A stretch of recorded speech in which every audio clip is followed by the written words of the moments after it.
your forecast first. Sponsored by Matex Heating, Cooling, and Plumbing. Good morning, everyone. Happy Wednesday. So skies are still featuring a good amount of cloud coverage, especially the farther south and east you go. We're going to keep some of this around throughout the morning. Then skies are going to start to clear on out for us, and we'll see more sunshine. Primarily for those of us farther north and east. Farther south, we'll probably hold on to a few more of those clouds. Temperatures ranging from the lower 60s in Pontiac to the upper 60s in Effingham at 69.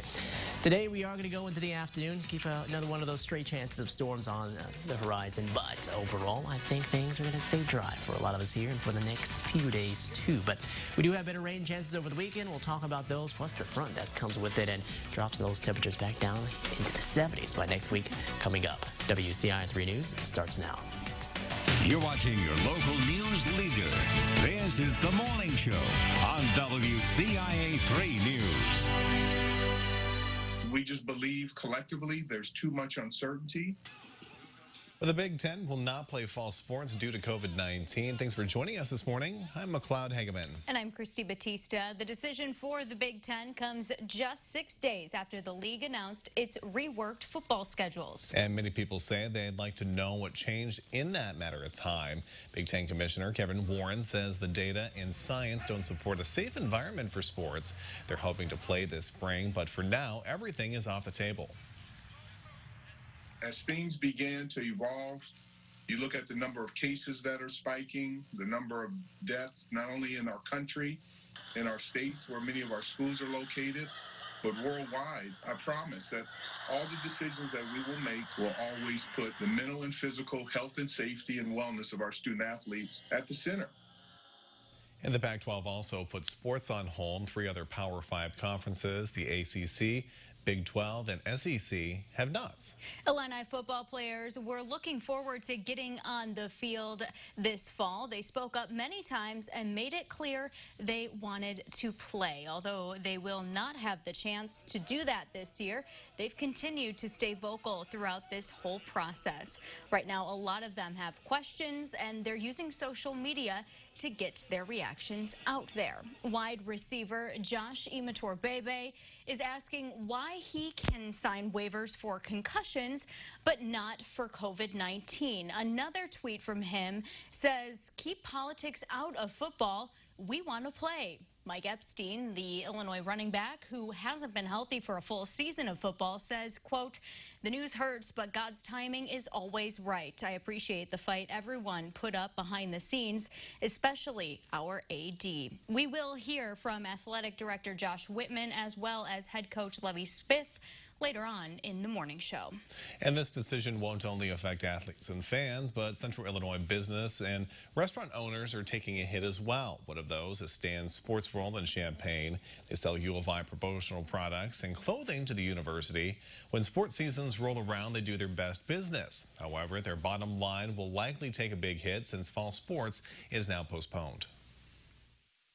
There's so much revenue, through the university that football gives to them, which then is a trickle-down effect, which if they start cutting sports, would be huge for us.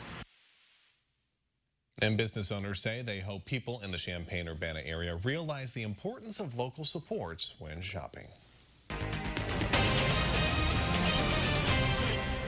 Currently outdoors, we're seeing a lot of skies that are just featuring more of the partly cloudy conditions. And thankfully this morning, not having to deal with too much of the fog.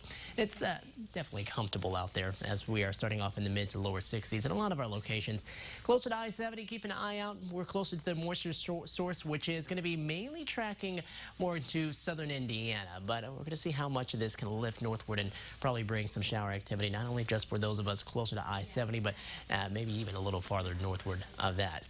66 in Champaign, sitting at 67 in Springfield. We're closer to 70 in Effingham, while sitting in the 70s where they had a lot more of the cloud coverage and the light shower activity throughout the night.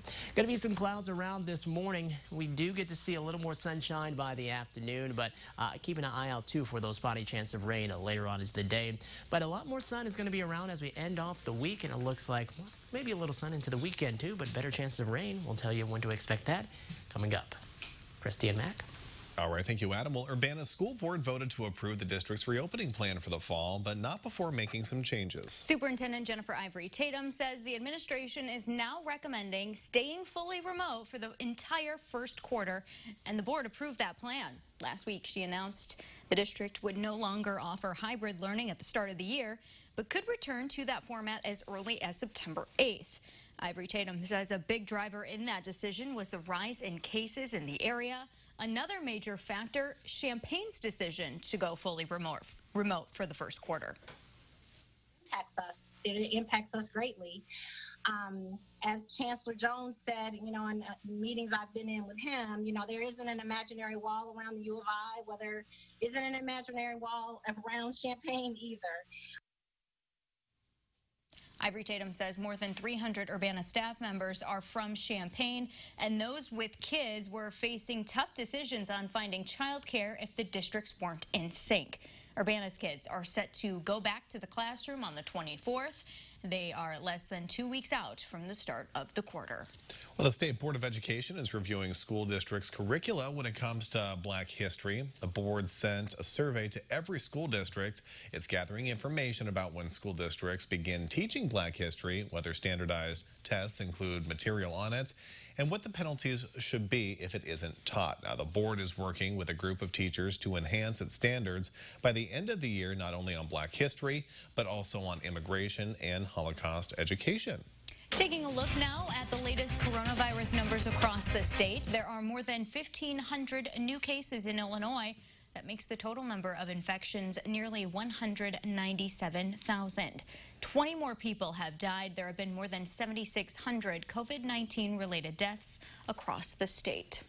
U of I students are coming back to Champaign-Urbana, and one former professor says that could mean a huge spike in COVID-19 cases. WCIA3's Courtney Bunting explains. Really, for the first time since the pandemic arrived in our community, we're going to have most of the students back on campus. U of I students are trickling back into the Champaign-Urbana community. As their numbers grow, so could COVID-19 cases. That's based on a study by a U of I graduate student, along with former professor Eric Jacobson. It found that the influx of students could mean 1,000 new cases and 4 deaths. The people who are coming in are coming from populations that have a higher viral load. There are ways to stop that from happening. One is switching bars and restaurants to only pickup or delivery. We're suggesting to the cities that maybe they dial the restaurants and bars back from phase 4 to phase 3 levels for approximately 3 weeks. Champaign and Urbana city leaders are working on emergency orders. One for masks, another for bars and restaurants, with requirements like not letting people inside and only allowing people to sit instead of stand. From an economic standpoint, having the students here and not having them have to be sent home because cases are rising exponentially is really important to our community. And the hope is for those new emergency orders to roll out in the next few weeks. City leaders are still finalizing those plans, and the university is also testing students twice a week.